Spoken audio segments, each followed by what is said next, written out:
So KL Rahul, really special today. Look at a batsman as a bowler, an ex-bowler.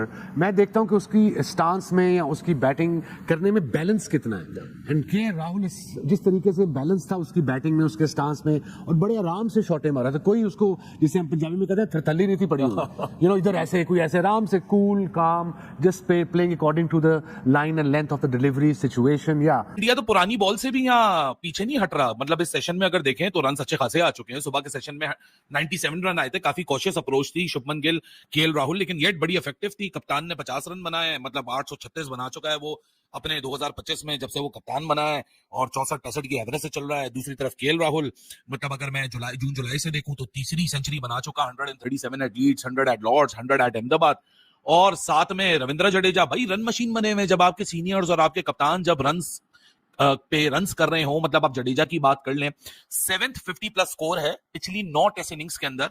अब इसको मैं class नहीं बोलूंगा consistency के साथ, तो और क्या बोलूंगा, क्योंकि शायद इंडिया के तरीकाकार ने बहुत आसान बना दिए चीजों को, लेकिन विकेट के अंदर अभी भी इतना रफ मौजूद है कि कैपेबल टीम ना, ये कैपेबल कैप्टन कुछ कर सकता है, लेकिन वो कुछ करना तो जाए. लेकिन यहां मैं बात करूंगा ध्रुव जुरेल की.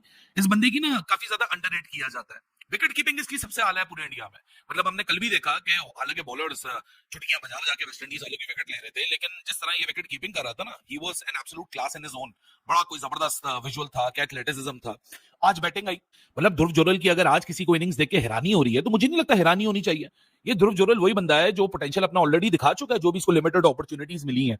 मतलब प्रीवियस ली भी अगर आप देखा जाए तो हाफ सेंचुरी इसने बनाई थी इंग्लैंड के खिलाफ. एक जबरदस्त मास्टर क्लास इनिंग्स की, एक टफ विकेट के ऊपर, जहां इसको मैन ऑफ द मैच मिला था और इंडिया को टेस्ट मैच मिला था.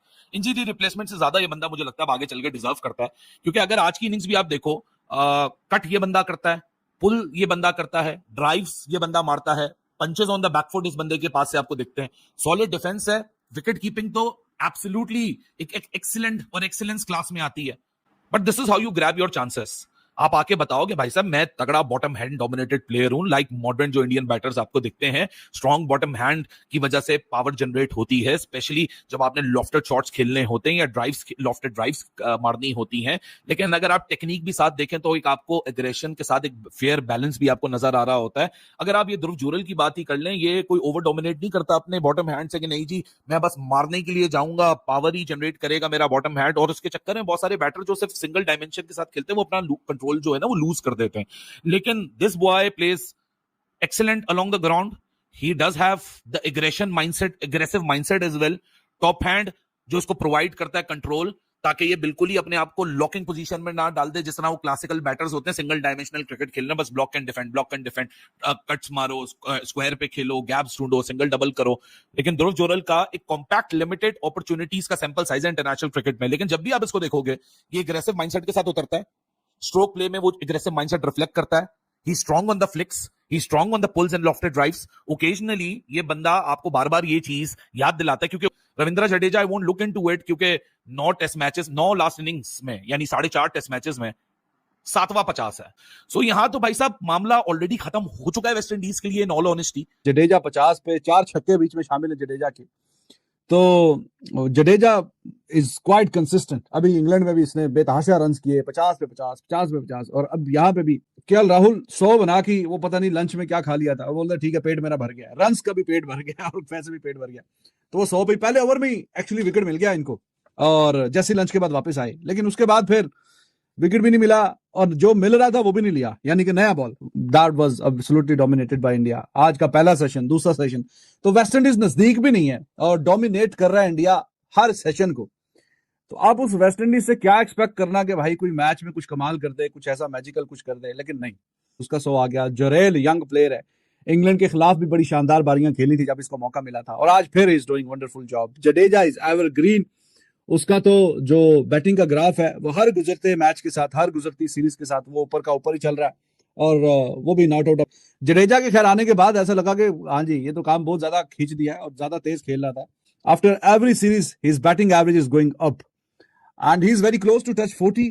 दैट वुड बी अमेजिंग कि एक बंदा जो कि ऑलराउंडर के तौर पे खेल रहा है, उसकी टेस्ट की एवरेज 40 की हो जाएगी. तो अब देखिए आजकल जो इंडिया जो बैटिंग कर रहा है, ऐसा नहीं है कि सारे के सारे जिनकी एवरेज या 50 ही की है जितने भी खेल रहे हैं, तो majority of them they are in 30s.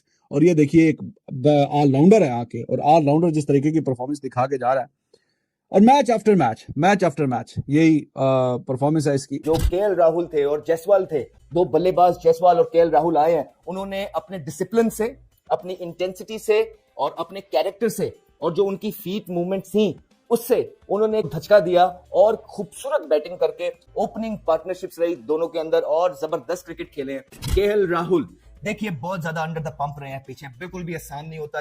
अगर आप केएल राहुल के शूज में हो तो आपको थोड़ा सा आइडिया होगा कि चीजें कितनी मुश्किल है। आप ये देखिए कि कभी आप उसको ओपनर बना देते हैं, कभी वो मिडिल ऑर्डर बन जाता है, फिर वो जो है ना वन डाउन प्लेयर बन जाते हैं और दोबारा से आप ओपनर, तो फिर कभी आप कप्तान भी बना देते हैं, तो कभी विकेट कीपर बना देते हैं, लेकिन वो बच्चा अड़ा हुआ है और इसलिए हम उसको ये तो क्रेडिट देना चाहते हैं इस इनिंग का। अगेन टेक्निकली सॉलिड नजर आए। पीछे हमने देखा है कि जब केएल राहुल अच्छी फॉर्म में नहीं होते तो उनकी क्लैरिटी नहीं होती है, उनके फीट मूवमेंट्स उस तरह काम नहीं करते हैं, उनकी पोजीशन लेट हो जाती है जिसकी वजह से वो बॉल के पीछे जाते हैं इस इनिंग के अंदर। और उनका भी वही साइडवेज रहे थ्रू आउट द इनिंग, खुले नहीं, इसी वजह से जो बीट भी हुए, वो जो बॉल जब आप खुलते नहीं अच्छी टेक्निक से खेल रहे होते हैं तो वो बॉल खुद ब खुद ही निकल जाते हैं, लेकिन जब आप खुल जाते हैं, साइडवेज नहीं रहते, बल्ला आपका बाहर निकलता है, तब पोक लगता है और आप जो है ना टेस्ट क्रिकेट के अंदर चलते बनते हैं। लेकिन राहुल बहुत मुश्किल इनिंग थी, जबरदस्त बॉलिंग अटैक के सामने उन्होंने बेबस किया है उनकी बॉलिंग को और हर बॉल का जवाब मौजूद था उनके पास। उन्होंने ड्राइव्स जो उनकी स्ट्रेंथ है जबरदस्त मारी,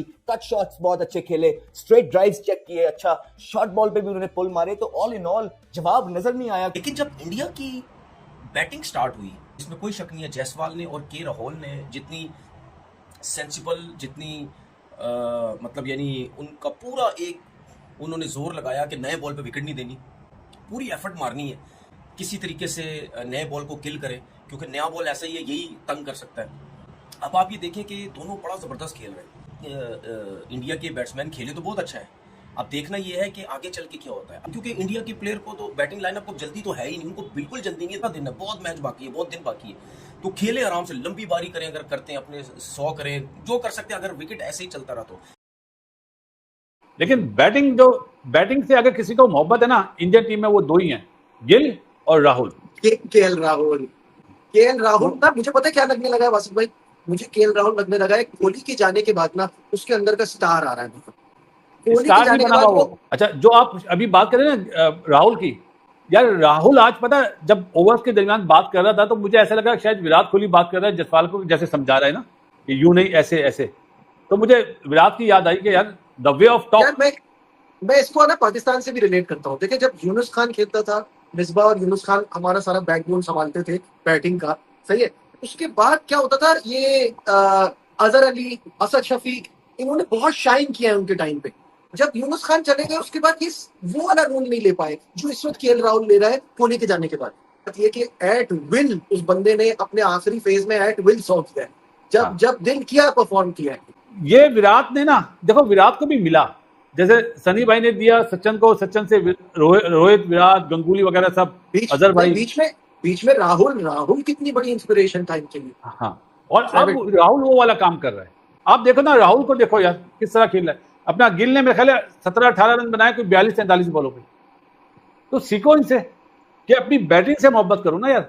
तो अभी KL Rahul looks in very good nick, और देख के खेल, उसको खेलते हुए देख के, अभी मुझे आप गिल की बात कर रहे थे ना, मुझे मजा सिर्फ केएल राहुल को दिख कर आया इस पूरे मैच में। केएल राहुल के अच्छा एक लीन पैच केएल राहुल का आया, ये इंजरी से वापस आए, ये नहीं कर सके, उसके बाद फिर इंजर्ड हो गए, फिर गायब हो गए टीम से, फिर वापस आए, मगर फेलियर्स आते रहे, कप्तान खिलाता रहा। को नजर आ रहा था कि नहीं यार प्लेयर बहुत अच्छा है, इसने रन किए, ठीक है, बीच में एक बैट पे चल रहा है, लेकिन ये दोबारा कमबैक कर जाएगा। एक तो आप खुद कॉन्फिडेंट हो कि ये करेगा, दोबारा वापस आएगा, टैलेंटेड है, सारा कुछ है, और दूसरा ये कि वो प्लेयर खुद एक अपनी मेहनत करके दिखाता है कि नहीं मैं मेहनत कर रहा हूँ दिन रात में, मैंने वापस आना है। तो ये वो सारी चीजें कि प्लेयर को मैनेजमेंट से कॉन्फिडेंस मिलता है, और जब अपॉर्चुनिटी इस तरह के प्लेयरों को मिलती है तो दिखाते हैं, आपको परफॉर्म करके दिखाते हैं। तो ये क्लास प्लेयर जो होते हैं ना, वो सरफेस के हिसाब से चलते हैं, सिचुएशन को सामने देख के चलते हैं। ये जैसी मैच की सिचुएशन होगी उसको वैसे लेके चलेंगे। अगर ये जल्दी करते तो ये विकेट गिर जाती है, विकेट गिरती तो प्रेशर पीछे आना, सारा प्रेशर उन दोनों ने अपने ऊपर लिया। उन्होंने पिछले वालों को मौका नहीं देना। जब अच्छा प्लेयर होता है वो एक दफा जब उस खड़ा हो जाता है वो फिर मैच लेके चलता है। केएल राहुल ने बहुत जबरदस्त बैटिंग की, जैसे आप कह रहे थे कि वो परफॉर्म भी नहीं कर रहा था तो उस पे बिलीव था। यस, नेशन का बहुत फर्क है। उन लोग, वो लोग अपने जो काम के लोग होते हैं ना, उनको कभी भी पीछे नहीं करते जितनी मर्जी इख्तलाफात हो। इसीलिए वो टीम कहाँ से कहाँ चली गई, उस लेवल पे हम थे कभी, बल्कि उनसे भी बेहतर थे। अगर हमारी टीम देखी जाए 99 में बहुत बेहतर थी। हमने अपनी इन्हीं चीजों की वजह से सारी चीजें, किसी भी डिपार्टमेंट को देख ले, सिर्फ क्रिकेट नहीं, कहीं भी आप चले जाए, सब नीचे इस वजह से। सिंसियरिटी, ऑनेस्टी, हम कहते ईमानदारी हैं नहीं। इंटेलेक्चुअल डिसऑनेस्टी, जब तक हम बड़ा खुल के झूठ बोलते हैं Yes. और लोग सुनते हैं।